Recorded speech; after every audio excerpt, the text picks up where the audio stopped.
The crack of a rifle shot split the mountain air. Colton Reed felt the bullet whistle past his ear before he heard the sound, splinters exploding from the pine tree inches from his head. Blood trickled from a fresh gash on his cheek as he dove behind a boulder, his breath coming in controlled bursts despite the fire in his lungs. "I can smell your blood, lawman." The voice echoed through the forest, followed by cruel laughter. "Your badge can't protect you up here. Nothing can." Colton's hand instinctively reached for the badge that wasn't there anymore. 3 days of being hunted like an animal had brought him to this precipice, literally. The forest ended 20 yards ahead at a sheer cliff, dropping hundreds of feet to jagged rocks below. Two more shots cracked out, closer this time. Through the trees, Colton glimpsed them.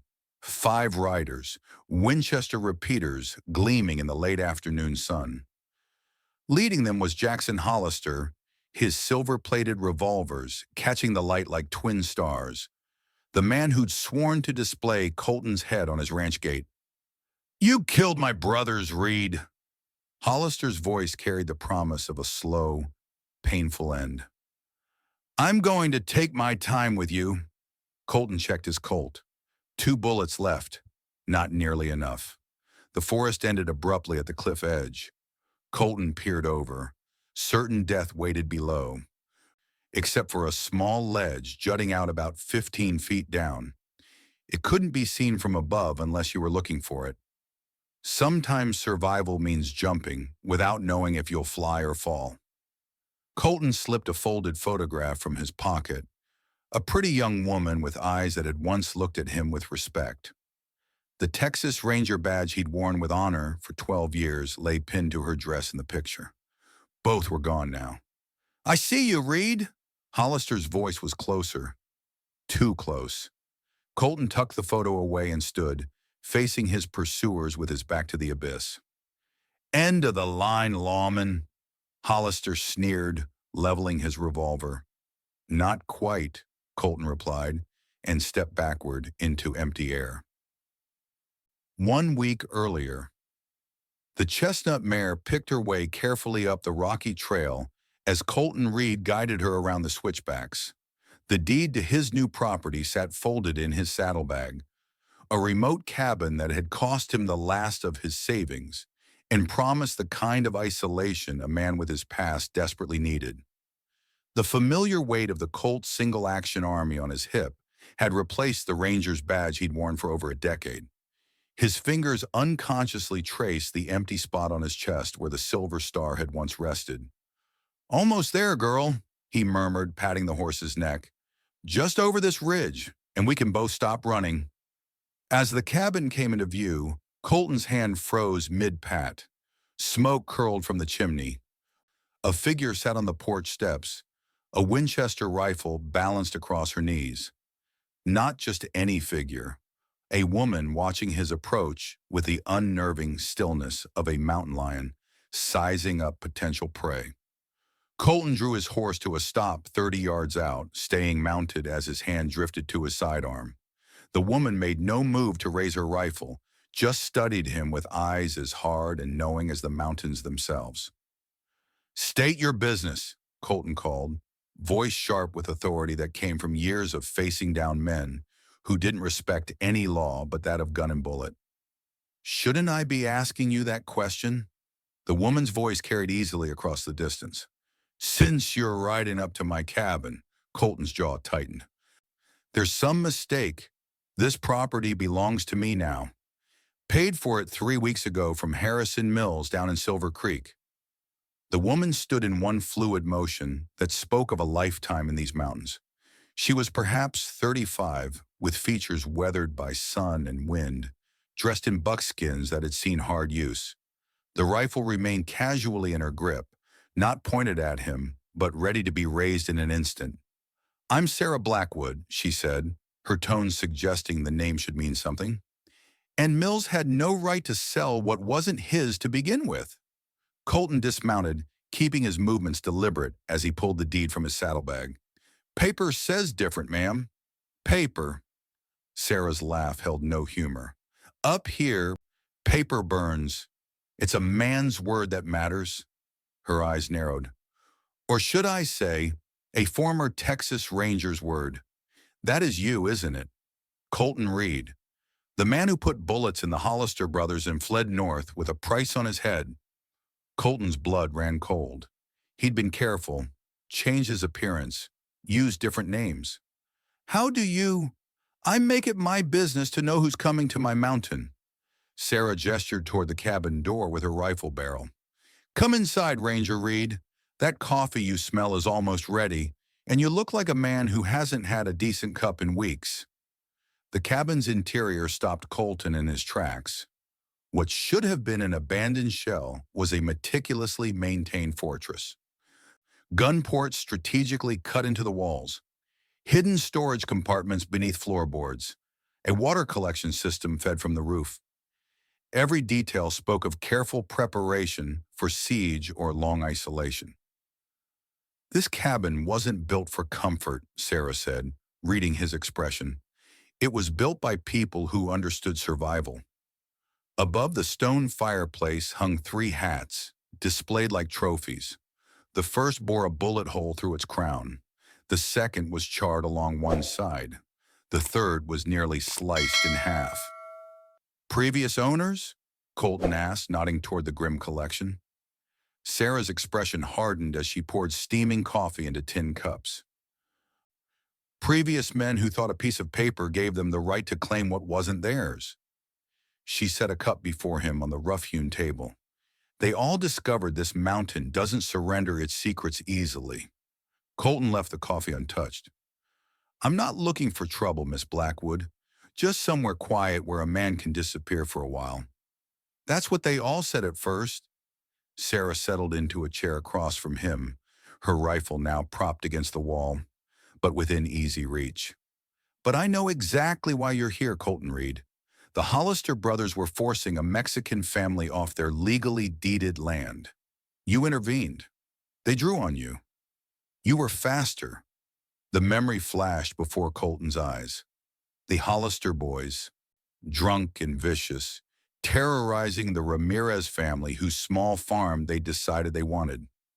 The way the youngest boy, barely 8, had stood in front of his mother with nothing but a kitchen knife for protection. I gave them every chance to walk away. Colton's voice was quiet, dangerous. 3 warnings, by the book. Except the book doesn't matter when your opponents own the printing press. Sarah's eyes met his. The Hollisters control 3 county judges and half the law in southern Texas. Suddenly, a lawman doing his duty becomes a murderer on the run. Colton's fingers wrapped around the coffee cup, drawing warmth from it. You seem to know an awful lot about a Texas dispute for someone living in a mountain cabin hundreds of miles away. Sarah's smile didn't reach her eyes. Knowledge is survival up here, Ranger. Now let me tell you why that paper you're carrying isn't worth the ink it's printed with. Dawn painted the mountains in shades of gold and crimson as Sarah led Colton up a hidden trail that wound through dense pine forests. She moved with the precise confidence of someone who had walked these paths thousands of times, occasionally pausing to point out details a city man would miss. Which berries would feed you and which would kill you, how to spot a game trail, the nearly invisible signs marking where she'd set snares and deadfalls. My father was a Union cavalry officer, she explained, machete slicing through undergrowth. After Appomattox, he couldn't go home to Virginia, so he brought my mother west. Built this cabin with his own hands in 1868. How'd Mills end up with the deed then? Colton asked, noting how she positioned herself on the uphill side of every switchback, a tactical advantage if trouble started. Sarah's face darkened. Winter of '89 was brutal. Father fell sick with mountain fever. Mills' father offered to buy the land for medicine money, but with an unwritten agreement that our family would stay on as caretakers. Those kinds of arrangements don't hold up in court, Colton observed. That's why it wasn't just a handshake. Sarah stopped abruptly, eyes scanning the forest with predatory focus. There was something on this mountain worth protecting, something my father discovered that made Mills agree to our terms. Her voice dropped. Something men have died trying to claim.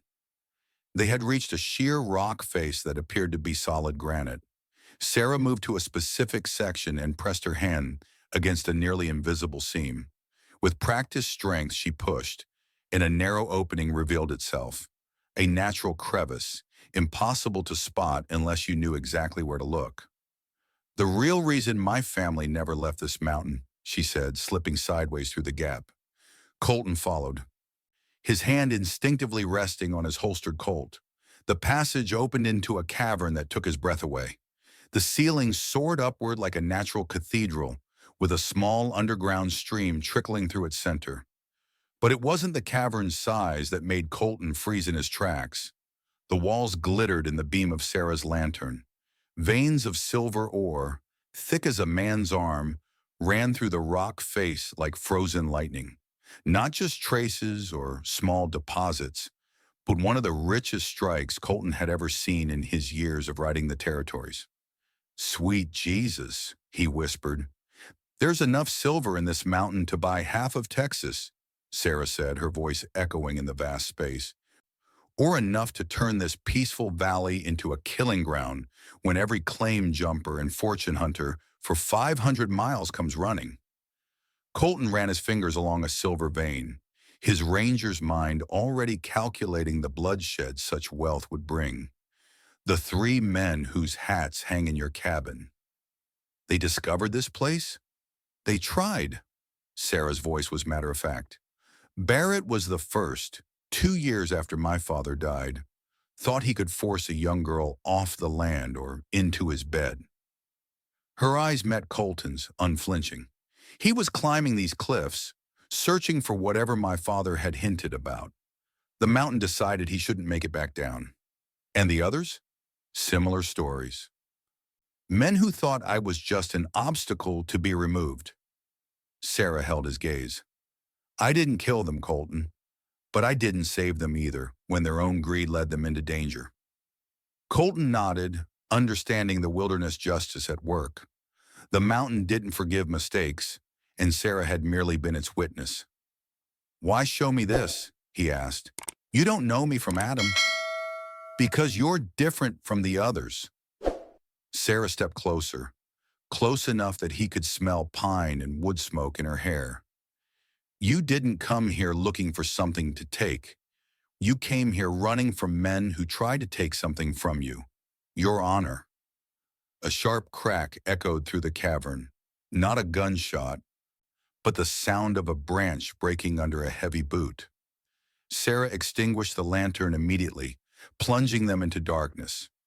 "Someone's here," she whispered, her breath warm against his ear. They crept back through the crevice and took position behind a rocky outcrop with a clear view of the valley below. Colton's breath caught in his throat. 6 riders had dismounted in the clearing before the cabin. 5 were obviously hired guns, hard-faced men with the dead eyes of those who killed for coin rather than cause. But it was their leader who made Colton's blood run cold. "Jackson Hollister," he muttered, instinctively checking the loads in his Colt. "Eldest of the brothers." Sarah shot him a sharp glance. "You said you killed the Hollister brothers. The younger two. Thought I'd killed them both." Colton watched as Jackson directed his men to search the cabin. "Jackson wasn't there that day. He's worse than both his brothers combined. Not just rich, but connected. Railroad money, banking interests. Man doesn't just kill his enemies, he erases them." "They're looking for something," Sarah whispered as the men began tearing apart the cabin. "Jackson keeps checking some kind of map." Colton's jaw tightened as realization dawned. "They're not just here for me. Someone told them about the silver." "Mills," Sarah hissed, her hand tightening on her rifle. "That snake must have known all along." One of the men emerged from the cabin, holding something aloft, a woman's carved wooden box. Even from this distance, Colton could see how Jackson Hollister's posture changed, becoming more predatory as he snatched the box and extracted what appeared to be an old folded paper. "My father's journal," Sarah breathed, her voice tight with fury. "I thought I'd hidden it well enough." Jackson was now pointing emphatically toward the ridge where they hid, directly at the hidden entrance to the Silver Cave. "We need to move," Colton said, pulling back from the edge. "They'll be heading up here next." Sarah's eyes narrowed, reflecting the steel in her spine. "I've defended this mountain for 20 years. I'm not running now. Not running. Planning." Colton's mind was already mapping terrain, calculating angles, assessing their limited resources against superior numbers. "You know these woods better than they ever will. How do we use that?" A slow, dangerous smile spread across Sarah's face. "There's a reason locals call this Death Mountain, and it's not just the winters." Colton checked his ammunition. 14 rounds for the Colt, plus his Winchester rifle with another 12 in the magazine. Not enough for a straight fight against 6 well-armed men. "We need to separate them. Pick them off one by one." Sarah nodded grimly. "The mountain knows how to keep its secrets, and I know how to help it." An hour later, 2 of Hollister's men lay dead in a ravine. Victims of a deadfall trap Sarah had triggered as they passed beneath a precariously balanced boulder. A third had disappeared into a hidden sinkhole, his screams echoing briefly before falling silent in the mountain depths. Colton crouched on a rocky ledge, tracking the remaining men through his rifle sights. They'd grown cautious now, moving slowly with weapons drawn. Jackson Hollister kept consulting the journal, his face twisted with frustration as he realized its cryptic directions lacked the precision needed to find the hidden cave entrance. "Where are you, Reed?" Jackson's voice bounced off the canyon walls, edged with fury. "I know you're up there. Face me like a man instead of hiding behind a woman's skirts." Colton centered his crosshairs on Jackson's chest. At this distance, just under 200 yards, it would be a challenging shot, but one he could make. His finger tightened on the trigger, then relaxed. The shot would give away his position to the remaining men. In the steep terrain left few escape routes. A mockingbird's call sounded from his left, Sarah's signal that she was in position. Colton responded with an identical call, then took careful aim at the canteen hanging from one of the hired gun saddles. The rifle cracked, the sound bouncing between the mountain walls. The canteen exploded, water spraying. The men scattered for cover, leaving Jackson momentarily exposed. Colton fired again, his bullet grazing Jackson's arm. The man dove behind a boulder with surprising agility, shouting orders to his remaining men. "Find him! $1,000 to the man who brings me Reed's head!" The 2 hired guns began moving up the slope, using trees and rocks for cover as they advanced toward Colton's position. He waited until the closest was just 30 yards away before firing again, the bullet catching the man square in the chest. He tumbled back down the scree slope, dead before he hit bottom. The last gunman was smarter, circling wide to approach from the flank. But Sarah had anticipated this. The sharp crack of her Winchester split the air, and the man dropped without a sound, a neat hole where his left eye had been. Now it was just Jackson. "It's over, Hollister," Colton called out. "Your men are dead. Time to ride out while you still can." Jackson's laugh echoed off the rocks, unhinged and dangerous. "You think this ends today? The Hollisters don't forget, and we don't forgive. You murdered my brothers. Your brothers were trying to kill innocent people. I gave them every chance to walk away." "Those wetbacks shouldn't have been on land a Hollister wanted." Jackson's voice dripped with hatred. "The Ramirez family had legal right to their farm. Your brothers were the criminals. The only criminal here is you, Reed." Jackson emerged from behind his cover, a silver-plated Remington revolver in each hand. "I'm going to enjoy watching you hang. But first, I'll find whatever treasure's hidden in these mountains. The old man's journal says it's worth more than the whole damn territory." "You still don't understand what's happening here, do you?" Colton stood, keeping his rifle trained on Jackson. "This isn't about me anymore. It's about what's in that journal." Jackson's eyes narrowed. "Mills said there was silver in these mountains. More silver than the Comstock lode. Enough to buy anything, or anyone, I want. And you thought you'd just ride up here and take it? Colton shook his head. This mountain has its own justice, Hollister. It doesn't surrender its treasures to men like you. Jackson's face twisted with rage. I'm done talking, lawman. Let's settle this the way men should. The two faced each other across 30 yards of rocky ground, like duelists from a bygone era. Jackson with his twin Remingtons, Colton with his Winchester. I'll count to 3, Jackson called, his voice carrying in the mountain silence. Then we'll see if all that ranger training was worth a damn. Colton didn't respond, his eyes locked on Jackson's gun hands, reading the man's breathing, the slight tension in his shoulders that would telegraph his draw. 1, Colton's finger rested lightly against the trigger guard. 2, a slight shift of weight to his right foot, preparing for the recoil. 3, both men fired simultaneously. Jackson's first shot went wide, kicking up stone dust at Colton's feet. His second caught Colton's upper arm, sending a streak of fire through his muscles. But Colton's shot struck true, hitting Jackson in the shoulder and spinning him halfway around.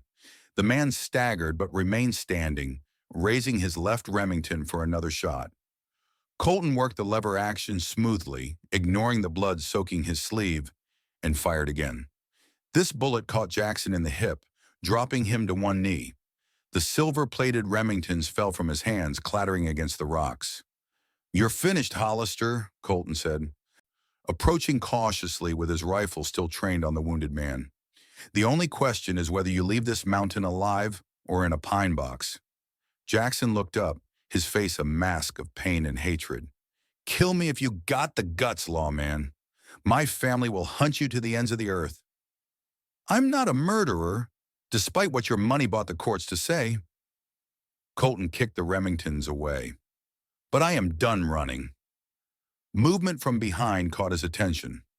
Sarah approached, her Winchester aimed steadily at Jackson's heart, her eyes colder than a mountain winter. The others, Colton asked, won't be bothering anyone again. Sarah regarded Jackson with the detached interest of someone studying a trapped snake.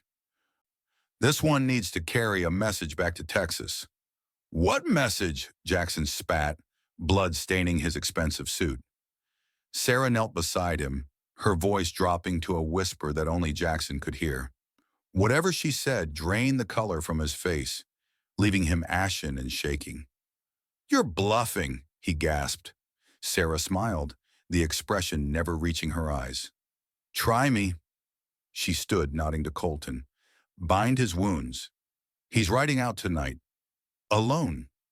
1 year later, the cabin had been transformed. Reinforced walls now stood where simple logs had been. New defensive positions covered every approach. Gardens had been planted in locations that still allowed clear lines of fire in all directions. Inside, Colton, now sporting a full beard that changed his appearance completely, cleaned his rifle while watching the trail through the window. Rider coming, he called, setting the rifle aside and checking the loads in his Colt. Sarah moved to his side, her own revolver already drawn.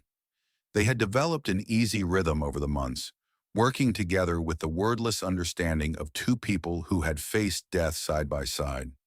A lone figure on horseback approached up the trail.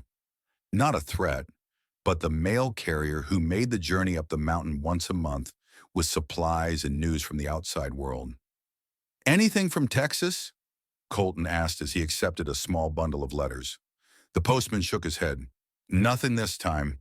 But there's strange rumors floating around Silver Creek. They say Jackson Hollister's been committed to an asylum back east. Apparently he came back from these mountains raving about silver caves and mountain spirits. His family's empire is crumbling without him. Colton nodded, hiding his satisfaction. Fortunes change quickly in this world. After the postman departed, Sarah joined Colton on the porch. What did you tell Jackson that day on the mountain? He asked. I've never seen fear like that in a man's eyes before. The truth, Sarah replied, that I'd found evidence linking the Hollisters to a dozen murders over the years. Evidence my father had collected and hidden. Evidence I'd sent to 3 different newspaper editors with instructions to publish if anything happened to me. Was that true? Sarah's eyes met his, unreadable as the mountain itself. Does it matter? The fear was real enough. They sat in companionable silence as sunset painted the mountains in shades of fire. Below the cabin, past the reinforced gate and hidden traps, a group of riders appeared on the trail, too many to be casual travelers. Colton's hand moved to his revolver as Sarah picked up her Winchester. "Looks like we've got company," he said quietly. To his surprise, Sarah smiled. "Those aren't Hollister men." She handed him a spyglass. "Look closer." Through the glass, Colton could see the riders more clearly. A group of families, wagons following behind, children riding double with their parents. At the head rode a man Colton recognized with a shock. Miguel Ramirez, the father of the family he defended against the Hollister brothers. "How did they find us?" he asked, bewildered. Sarah's hand found his, fingers intertwining. "I sent word. These are good people who needed a fresh start, away from men like the Hollisters. This mountain has room for those who respect its ways." "And the silver?" "Some treasures aren't meant to be found," Sarah said, watching the approaching families. "And some are worth more than all the silver in these mountains." As the Ramirez family and the others drew closer, Colton felt something unfamiliar settle in his chest. Not the vigilant tension of the hunted, but the steady resolve of a protector. He had come to this mountain seeking solitude and found something far more valuable. He had found purpose. He had found home. But their story was far from over. Because deep in the heart of the mountain, behind the silver veins that had already cost so many lives, lay a secret even Sarah didn't know. One her father had taken to his grave. A secret that would soon draw the most dangerous men in the territory to their doorstep. The mountain's greatest test was yet to come.